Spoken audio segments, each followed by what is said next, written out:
Good morning everyone. Welcome to TSN the School. Myself Swati Mahavar. I teach SST subject. Today we start with the subject history of class 9. We start with chapter number 1. The name of the chapter is the French Revolution. Introduction part is completed in the last previous video. First section, first page was also completed in the last previous video. The name of the section is French Society during the late 18th century. This fourth page we read. Now today in this video we start the topic the struggle to survive, that is on page number 5. Come to page number 5. The population of France rose from about 23 million in 1715 to 28 million in 1789.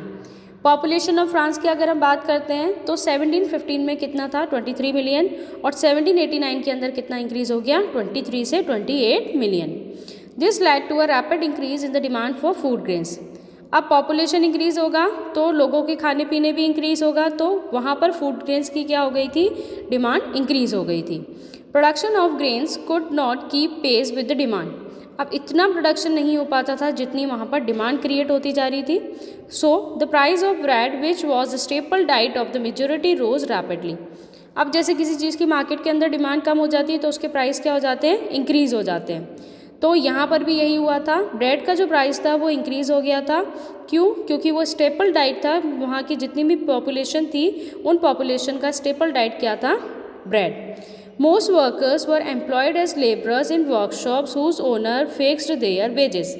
अब वहाँ पर जो workers थे, जिन workshops के अंदर जिनको काम दिया जाता था, उनको वेजेस फिक्स कर दिए जाते थे उनके लिए कि हम आपको पर डे का इतना वेज, इतना मनी हम आपको पे करेंगे. But wages did not keep pace with the rise in prices.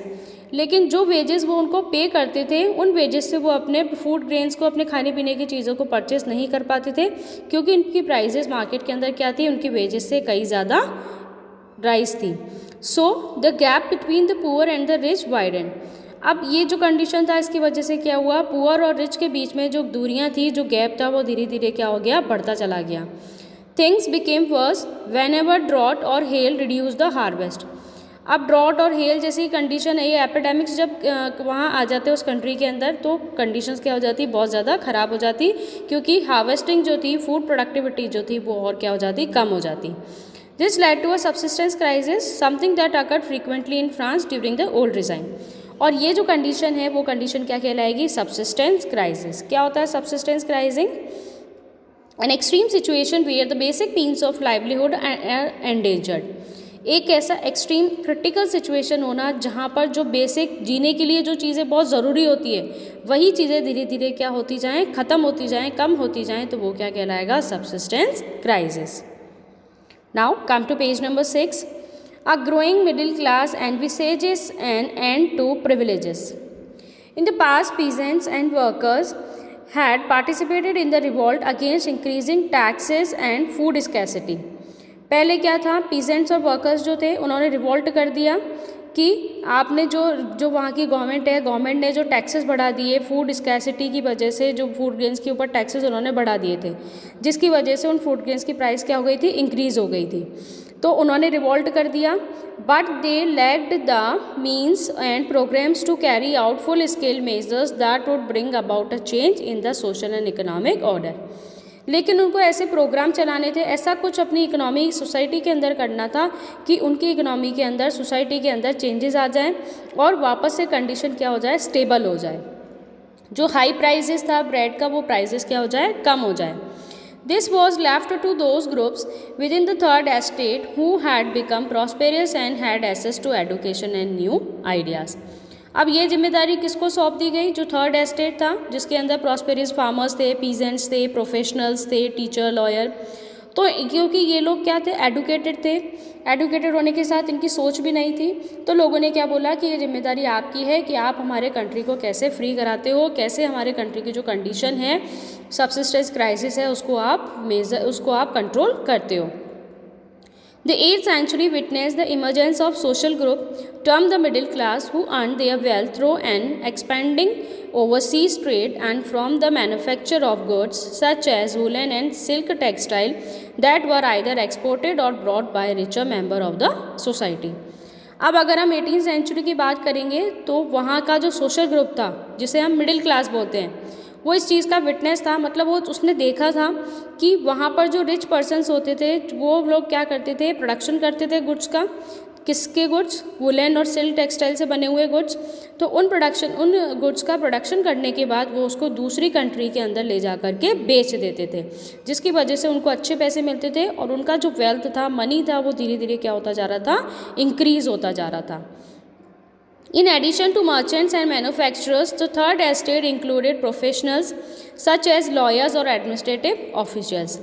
अब अगर हम मर्चेंट और मैन्युफैक्चरर्स की बात करेंगे तो जो थर्ड एस्टेट था वो किसका था? प्रोफेशनल्स थे, जिसके अंदर जैसे कि लॉयर्स और एडमिनिस्ट्रेटिव ऑफिसर्स जो थे वो किसके अंदर थे? थर्ड एस्टेट के अंदर।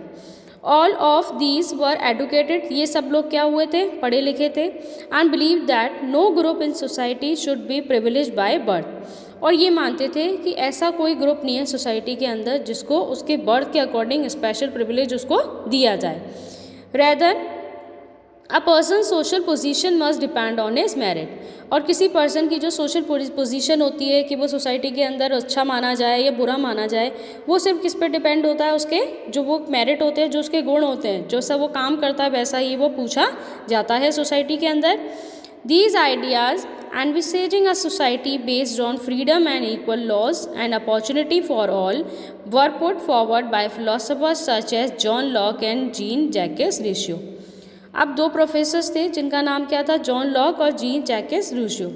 उन लोगों ने भी इस आइडिया को अच्छा फेवर दिया। कौन सा idea? The idea that is based on freedom and equal laws and opportunity for all, कि सोसाइटी के अंदर जितने भी लोग रहते हैं उनको इक्वल फ्रीडम दिया जाए, सबको एक समान रखा जाए, सबके लिए एक समान लॉज बनाए जाएँ और सबके लिए एक जैसी अपॉर्चुनिटीज़ अवेलेबल कराई जाए कि हर आदमी अपना डेवलपमेंट कर सकता है।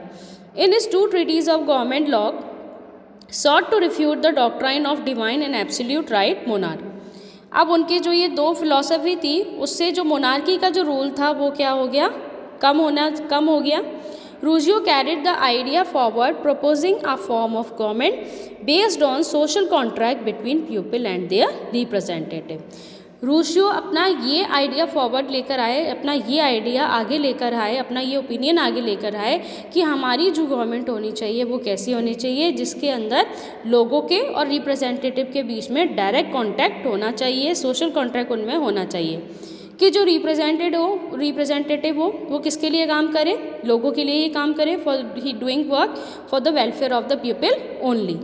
In the spirit of the laws, Montesquieu proposed a division of power within the government between the legislative, executive and judiciary.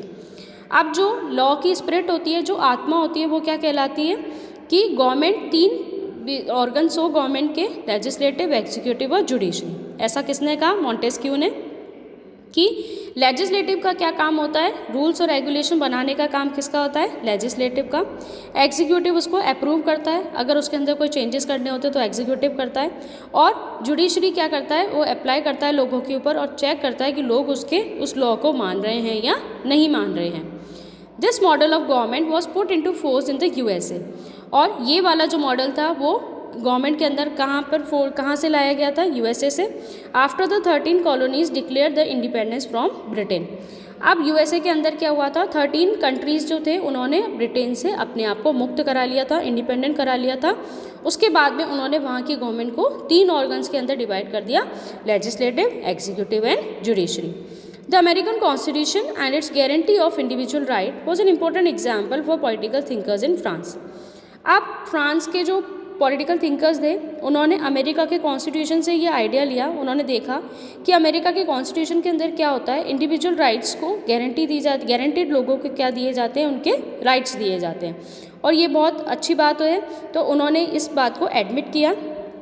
The ideas of these philosophers were discussed intensively in salons and coffee houses and spread among people through books and newspapers. अब ये जो philosophers थे उनके जो ideas थे जो वो लोगों को बताना चाहते थे वो उन्होंने कहाँ पर डिस्कस करना शुरू किया? सलून्स के अंदर, कॉफ़ी हाउसेस के अंदर, जहाँ पर ज़्यादा से ज़्यादा लोगों की रोज़ गैदरिंग होती है, और न्यूज़पेपर, बुक्स के अंदर उन्होंने इस चीज़ों को प्रिंट करना शुरू कर दिया कि ज़्यादा से ज़्यादा लोगों को इसके बारे में पता चले। These were frequently read aloud in groups for the benefit of those who could not read and write. और ये सारी चीज़ें ग्रुप के अंदर तेज़ आवाज़ में पढ़ी जाती थी, लोगों को सुनाया जाता था, क्योंकि जो लोग नहीं पढ़ सकते थे, जो लोग नहीं लिख सकते थे, उनके लिए बहुत हेल्पफुल होता था ये आइडिया कि लोगों को सुना करके बता दिया जाए कि उनके क्या राइट्स हैं, उनके लिए क्या ज़रूरी है, क्या गलत है, क्या सही है, ये सारी चीज़ें उनको बता दी जाएँ. The news that Louis XVI planned to impose further taxes to be able to meet the expenses of the state generated anger and protest against the system of privileges. अब लुइस 16 ने क्या किया, अपने खुद के खर्चे निकालने के लिए टैक्सेस लगा दिए उसने सब्सिस्टेंस के ऊपर, खाने पीने की फूड ग्रेन्स के ऊपर, खाने पीने की चीज़ों के ऊपर, जिसकी वजह से उस स्टेट के अंदर लोगों के अंदर बहुत गुस्सा आ गया उनको, और वो क्या करने लग गए, प्रोटेस्ट करने लग गए उस गवर्नमेंट को कि ऐसा जो सिस्टम है प्रिविलेज का, ये जो प्रिविलेज का सोशल स्पेशल प्रिविलेज जो उनको दी जाती है, इसका जो सिस्टम है इसको हमारी इकनॉमी से, सोसाइटी से, बिल्कुल कंट्री से निकाल देना चाहिए, और यहाँ पर एक ही सिस्टम चलाना चाहिए कि laws are equal to all and rights are guaranteed available to all the citizens of the society. Clear to you?